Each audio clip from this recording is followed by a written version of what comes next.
সার্বিক আইন শৃঙ্খলা পরিস্থিতি সমুন্নত রাখার লক্ষ্যে সব ধরনের অপরাধীকে আইনের আওতায় নিয়ে আসার ক্ষেত্রে অগ্রণী ভূমিকা পালন করে আসছে।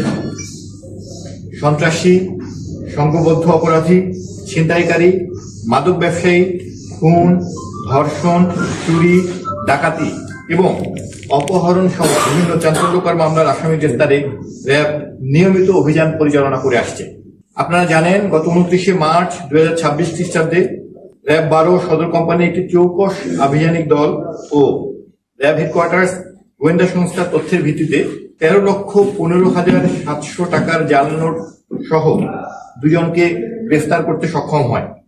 পরবর্তীতে আসামিদ্বয়কে জিজ্ঞাসাবাদ করে তাদের দেয়া তথ্য মতে গত 31শে মার্চ 2026 দুপুর 3:20 ঘটিকায় রংপুর জেলার গঙ্গাচড়া থানাধীন চ্যাংমারি শাকিনস্থ মোহাম্মদ রুবেল মিয়া পিতা মোহাম্মদ সেকান্দার আলী খান দক্ষিণ চ্যাংমারি থানা গঙ্গাচড়া জেলা রংপুর এর বাসা থেকে একটি অভিযান পরিচালনা করে 1,92,500 টাকার জাল নোট ও জাল নোট তৈরির সকল সরঞ্জাম সহ গ্রেফতার করতে সক্ষম হয়।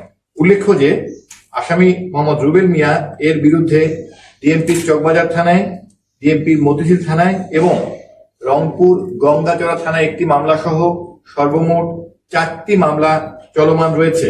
গ্রেফতারকৃত আসামি মোহাম্মদ রুবেল মিয়া পিতা মোহাম্মদ সেকান্দার আলী দক্ষিণ চ্যাংমারি গঙ্গাচড়া রংপুর।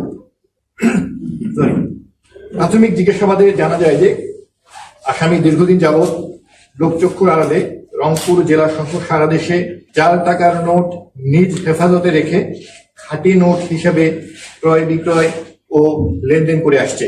গ্রেফতারকৃত আসামির বিরুদ্ধে আইনগত ব্যবস্থা প্রক্রিয়াধীন রয়েছে।